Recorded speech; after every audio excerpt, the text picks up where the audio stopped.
I'm Madison. I met Louis 10 years ago now when we were in London together studying abroad. And somehow we connected to, you know, he gave me a platform for something I had been doing since, I don't know, maybe I was 8 or 9, 10, something like that. I tend to process my feelings through writing. Don't know another way to do that. I'm going to read you a couple of my personal favorite pieces that I've written. This one's called Secret Smile. I saw a girl yesterday and I was smitten because she had that secret kind of smile that has you convinced she knows something. Not just anything either. It was the kind of smile that meant she knew something wonderful, and she was the only one that knew it. I watched her for a bit and realized that was her normal face. It wasn't an expression. And then I started to wonder if maybe she had such a wonderful secret that it just lit her up from the inside all the time, so that she looked like someone who everyone should get to know. Because a girl like that must have many wonderful things inside herself, and getting to know her would be a privilege and an adventure, or at least one would assume from her smile.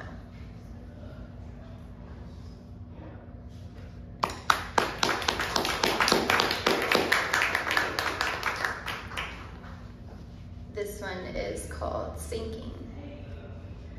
She smiled and peered from behind wide eyes, her mouth running like a babbling brook. Those pouty lips and tiny hips. I waited until I realized she was nervous. That's why the words tripped so quickly from her lips. I wasn't brave, but I was ballsy enough. So I leaned forward as if I did this sort of thing all the time, any given day of the week. Her relief drowned amidst the tidal wave of her desire, and she sank, quivering, into me.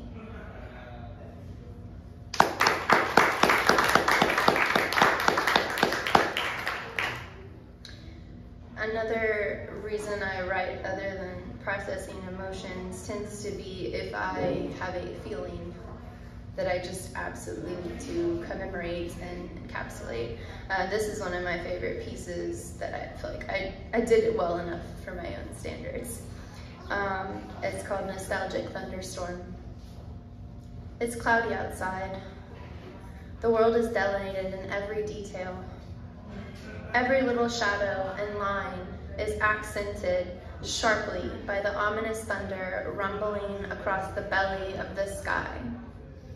The bits of color in the flowers reach but cannot leave much of a mark on the pervading gloom.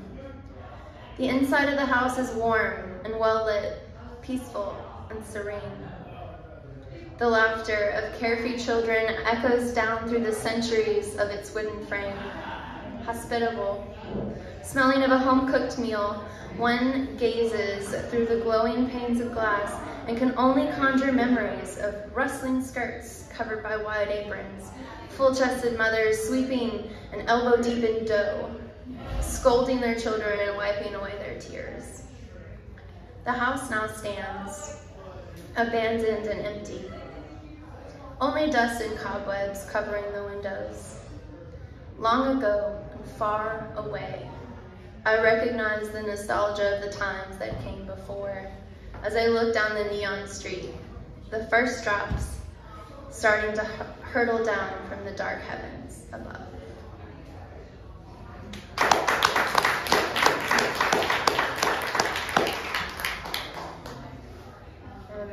I've never published this piece before. 2 years ago, my dog died, and it took me about 2 years to finally finish processing the emotions connected to that. It was very traumatic, very violent, it broke me. And so this is a new piece that nobody has ever read before for you guys. It's called Jasper. I wailed at the sky. your broken, lifeless, bloody body in my arms. I had never faced grief before, not of this magnitude. You are my one great love, my wriggly, snuggly little spoon, the puppy I fell in love with at 6 weeks old and raised to adulthood. More often than not, I would feed you directly from my hand because you were my baby. Every night I held you close to me, my little spoon, your round little body nestling in the curve of my belly and hips, occasionally kicking me when I held you a little too close. You kept me alive when I wanted to die, and holding you close to me helped the panic attacks subside when I knew no other way to stop them other than drugs, drink, or pain. You were my security blanket in a house that was never a home for either of us. In the midst of the screaming abuse, I closed my eyes tightly and buried my face in your soft neck, and I whispered to you that I would make us a home, a safe place, where we could be happy together forever. It's hard for me to put into words how much I love you, loved you.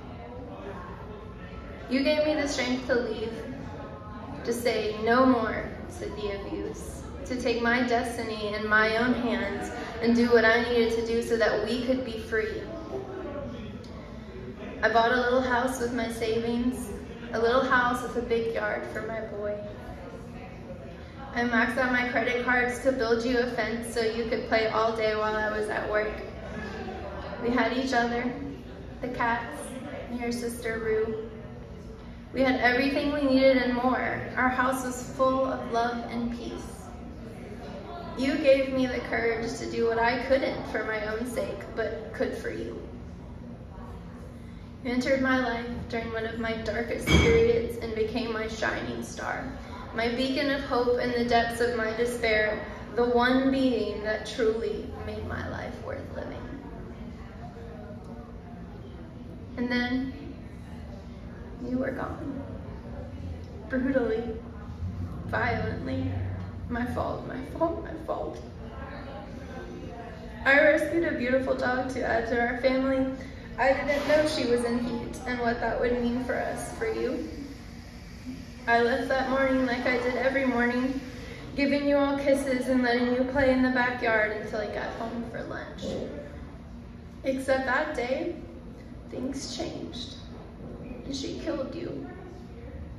Some dogs get violent when they go into heat, and when she did, you bore the brunt of her violence, which continued to ripple throughout my life for months and months afterwards. I opened the gate, and my girls came running, but you didn't. I called and called, you didn't come. I walked into the backyard, and there you lay, still and silent. You were already cold, and your blood came away on my hands. That day, something broke inside me. I'm not normally someone who shows emotion readily, but that day it poured out of me in a primal scream. I screamed at the sky, and I rocked you in my arms. Somehow, I was able to call for help, though you were beyond anything anyone could do. I have never before felt that much pain, and it exploded from my body in moans and howls while I cursed at God, the universe, whatever force that allowed this to happen. I don't like to revisit painful memories. I prefer to keep them buried, stored away where they will affect me the least. But for you, my darling angel boy, I will deep dive into my pain because you needed my words to commemorate how truly special you were and how much you meant to me. They are the most precious monument I can construct for you, and my words seem to come most easily from my pain. I have the most visceral, tangible memories of you. If I concentrate, I remember how your fur felt against my skin, how the weight of you lulled me to sleep every night, your little nose in my face begging for treats, your little tail betraying how happy you always were to see me. Your willingness to stay by my side through a multitude of abuse from my then partner. Your furious walking pace, outstripping me easily with your short little legs. Your love for all living things, human, cats, or otherwise. You were the most gentle, frisky, loving soul, my constant and true companion. I write this for you almost 2 years after you are gone. Your pictures are all over my little house. Your ashes are above my bed, surrounded by green growing things. Do you know, I learned how to keep plants alive for you. Your paw prints in clay is the first thing I see when I wake up, and the last thing I see before I go to sleep. I don't dream of you much anymore, but just knowing your essence is always nearby is a comfort. I try to be okay by telling myself that we only get to have angels grace our lives when we most need them. And that nobody would be deserving enough to have a dog like you around more than the 2 years I got with you. I will never stop saying your name. My forever love, Jasper.